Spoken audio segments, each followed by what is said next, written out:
I'm Erin Ramirez. I am a Woman 5 Schuyler Sister understudy in training, and this is my journey from first audition to first performance in Hamilton.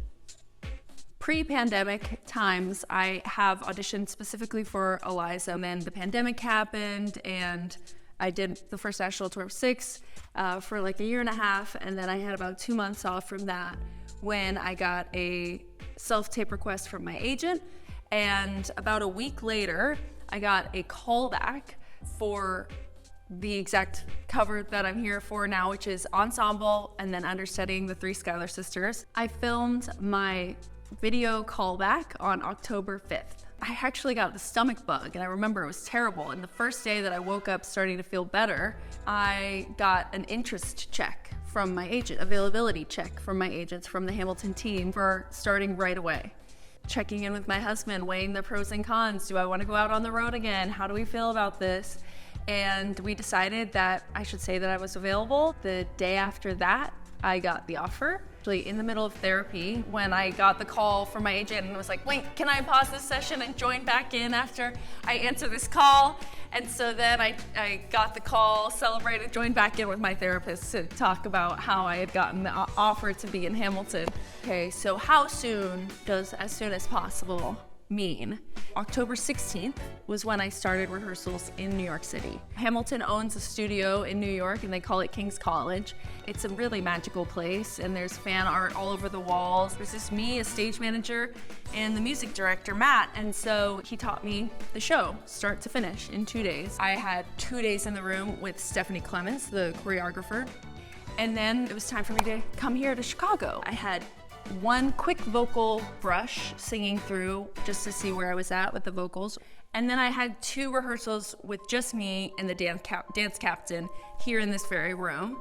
Okay, great. And tomorrow we'll start teaching you with people. You'll get to dance with people. And then eventually we'll have the work-throughs on the stage. You'll get to have a full slow act 1 work-through, and then a full slow act 2 work through on a separate day, and then you'll have your put in. There's gonna be so much time, like you're gonna feel so comfortable like you've done it 1,000 times. And I was kind of just taking it easy. And then the next morning, Sunday morning, the fateful day, I get a call from our stage manager. Hey Erin, are you sitting down? I hate to do this, but can I ask you to go do an emergency debut as Peggy today?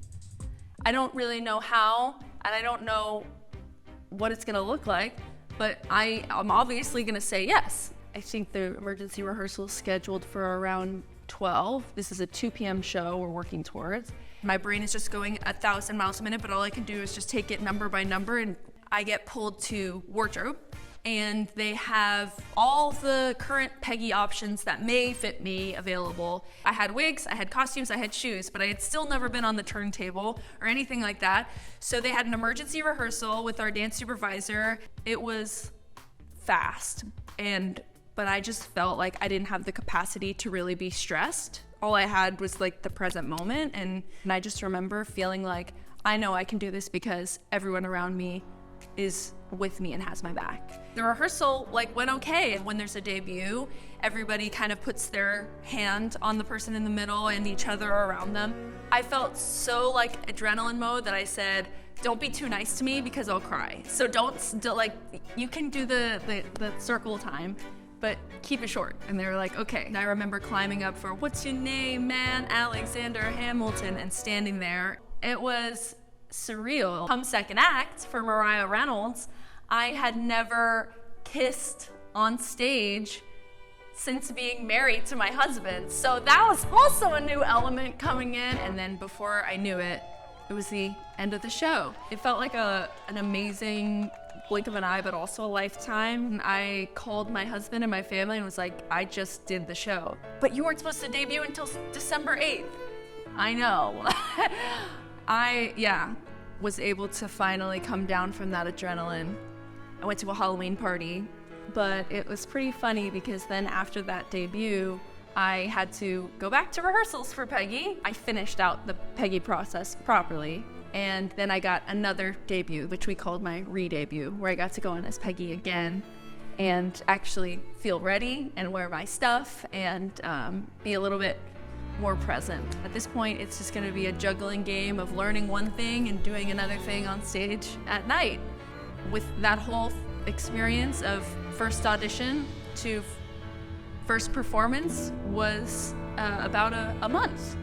I taped September 24th and I debuted October 29th. So that's that.